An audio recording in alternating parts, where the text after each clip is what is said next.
ये जो टैबलेट है ना गाइस, काफी क्रेजी है। मतलब इसमें बिल्ट इन स्टैंड है, 8 स्पीकर हैं, 11.5 inch 2K high resolution display, Android 14 के साथ आता है और ये एक ब्लूटूथ स्पीकर भी है और ये सब 25,000 के नीचे। तो गाइस ये है Lenovo का Tab Plus और ये ना मूवीज देखने के लिए या टीवी शोज देखने के लिए या सिर्फ म्यूजिक सुनने के लिए, इन सब के लिए ये काफी अमेजिंग टैबलेट है। और मैं ऐसा क्यों बोल रहा हूँ मैं आपको समझाता हूँ, एक्चुअली मैं आपको दिखाता हूँ। तो गाइस मेरे पास यहाँ पे है iPad जो 1 लाख रुपए का है और फिर 23,000 रुपए का Lenovo Tab Plus। आप बस इनके स्पीकर के आउटपुट में डिफरेंस देखो।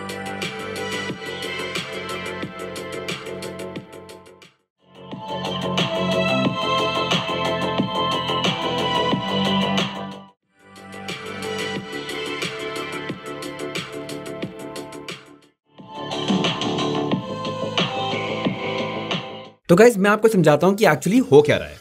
Lenovo ने काम किया है JBL के साथ इसमें। तो ऑक्टा स्पीकर सिस्टम है, बेसिकली 4 ट्विटर हैं और 4 फोर्स बैलेंस सबवूफर है, इसीलिए इसमें इतनी डिटेल्ड साउंड मिलती है।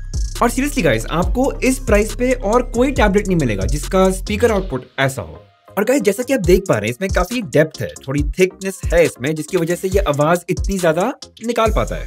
अच्छा कमाल की बात, ये भी बेस्ट पार्ट नहीं है और अनफॉर्चुनेटली इसका बेस्ट पार्ट कुछ ऐसा है जो मैं आपको कन्वे कर नहीं सकता, क्योंकि वो है इसका Dolby Atmos स्पेशल साउंड।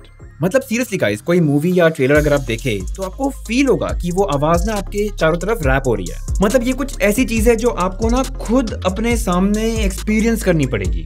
मतलब उस दिन मैं एक ट्रेलर देख रहा था फॉर्मूला रेसिंग का, और गाड़ी जब लेफ्ट से राइट जा रही थी यू कुड एक्चुअली फील कि वो साउंड ट्रैवल कर रही है। और आपको यही साउंड एक्सपीरियंस बाकी एप्स में भी मिलेंगे जैसे नेटफ्लिक्स, Amazon प्राइम, यूट्यूब। ये सच में बनाया गया है यही सोच के कि एंटरटेनमेंट पर्पसेस के लिए ही काम आएगा। और हाँ जैसे मैंने बोला ये एक ब्लूटूथ स्पीकर भी है, मतलब आपको सेम प्राइस पे एक टैबलेट भी मिल रहा है और ब्लूटूथ स्पीकर भी मिल रहे हैं।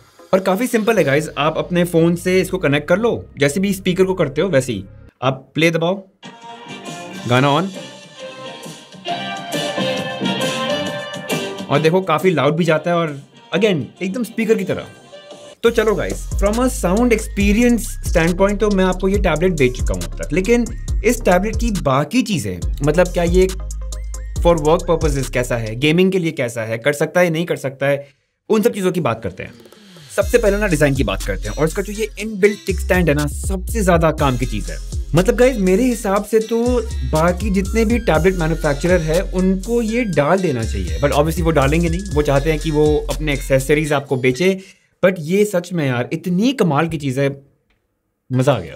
एंड गाइस ये ना काफी सारे एंगल्स पे वर्क करता है, और कमाल की बात ये आपको कोई भी अलग से केस खरीदना नहीं पड़ेगा, कैरी भी नहीं करना पड़ेगा। और ये सब होने के बाद भी ये सिर्फ 7.7 मिलीमीटर थिक ही है, बहुत ज्यादा नहीं है।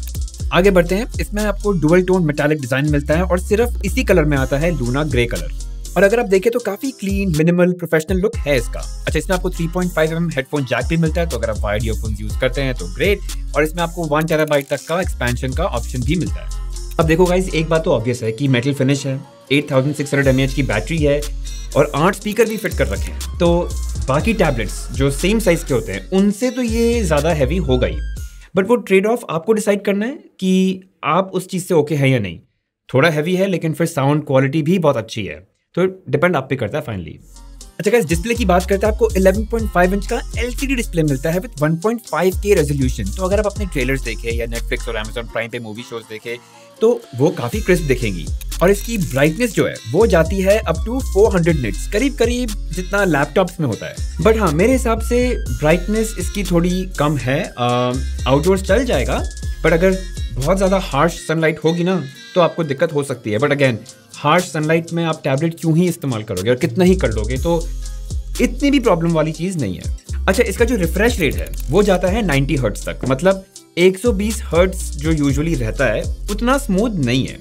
बट अगेन गाइस अगर देखा जाए, अगर आप इसको प्राइमरीली मीडिया पर्पसेस के लिए ले रहे हैं, अगर आपको टीवी शोज या मूवीज ही देखनी है जो खुद ही 30 FPS या 60 FPS पे चलती हैं, तो आपको 60 FPS से ज्यादा की वैसी भी नीड नहीं होगी। For gaming purpose definitely 90 hertz and 120 hertz is better, but हाँ 90 बुरा नहीं है। एक चीज जो मुझे ठीक नहीं लगी वो ये है कि इसमें उन्होंने LCD यूज किया है। मतलब आज के जमाने में मिनी LED से नीचे वैसे भी कुछ यूज करना नहीं चाहिए टैबलेट में, और बेस्ट केस सिनेरियो तो OLED ही होता है। ऑफ कोर्स उससे इसका प्राइस बढ़ जाता, बट अगर आप इसको एज अ मीडिया डिवाइस बेच रहे हैं तो आई थिंक उस पॉइंट ऑफ व्यू से at least mini LED would have been a great choice. LCD थोड़ा इंफीरियर लगता है 2024 में।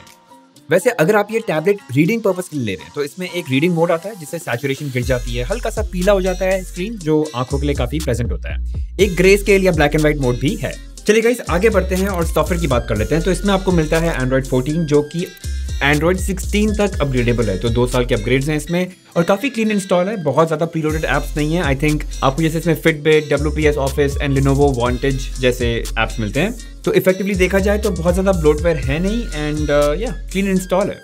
तो गाइस इसमें ना एक पीसी मोड है जिससे आपको ये पीसी वाली वाइब देता है। तो जैसे इसमें आप मल्टीपल एप्स खोल सकते हैं साइड बाय साइड, ठीक है, उनको रीसाइज कर सकते हैं, टास्क बार मिलता है ताकि आप आसानी से स्विच कर पाएं ऐप्स के बीच में, और सारे नोटिफिकेशंस यहाँ बॉटम राइट साइड में। एक फ्री स्टाइल मोड भी है ताकि आप इस टैबलेट को as a second screen use कर सकते हैं किसी और लैपटॉप के साथ। और हाँ, अगर आप सोच रहे हैं कि आपको कोई स्क्रीन रिकॉर्डिंग करनी है फॉर ट्यूटोरियल वीडियोस, उसके लिए भी ये काफी अच्छा टैबलेट है।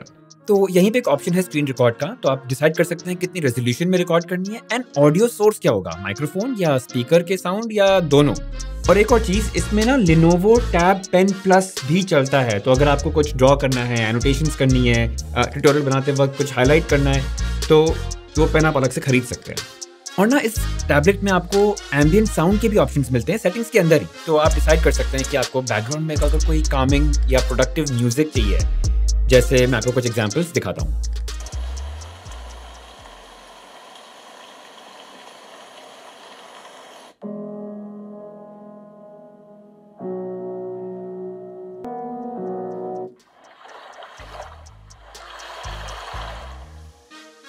चलिए आगे बढ़ते हैं। आगे और पीछे दोनों 8 मेगापिक्सल के कैमरास हैं, डिसेंट है, वीडियो कॉल्स वगैरह कर सकते हैं। चलिए अब फाइनली बात करते हैं परफॉर्मेंस एंड बैटरी की। तो गाइस इसमें आपको मिलता है MediaTek का Helio G99 and up to 8 GB RAM. तो basically media consumption, web browsing, इन 2 कामों के लिए ये बिल्कुल सही है।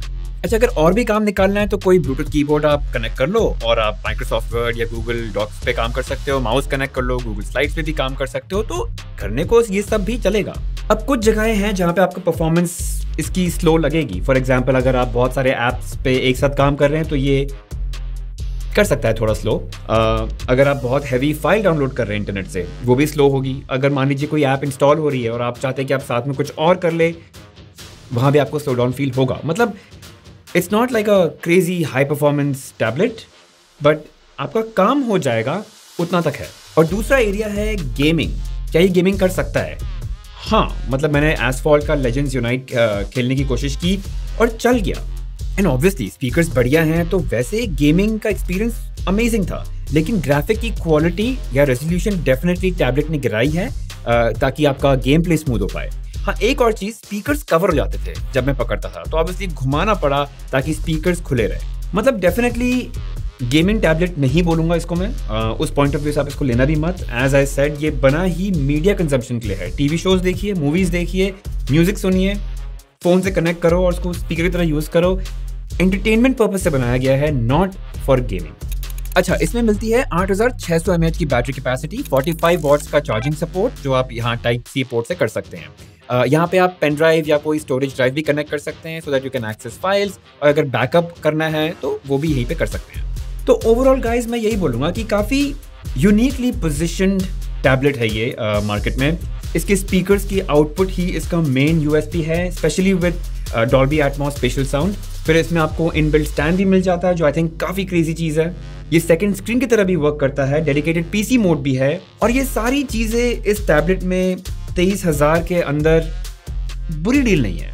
बट अगेन सीरियसली गाइज, अगर आप मार्केट में उतरे हैं एक ऐसे टैबलेट के लिए फॉर एंटरटेनमेंट पर्पस ओनली, ये काफ़ी इंटरेस्टिंग डिवाइस है टू कंसिडर। तो आप डेफिनेटली मार्केट में जाइए, इसको ट्राई कीजिए, डेमो कीजिए, खुद अपने हाथ में पकड़ के देखिए कि कैसा लग रहा है, तब आपको समझ आएगी कि मैं क्या कह रहा हूँ।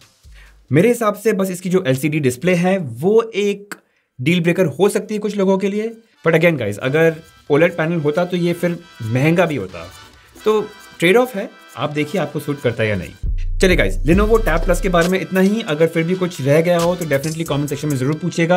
वीडियो पसंद आया तो please hit that like button, subscribe जरूर कीजिए, और वो बेल आइकन मार्क करके ना ऑल जरूर कर दीजिएगा, बड़ी हेल्प मिलती है। मिलते हैं।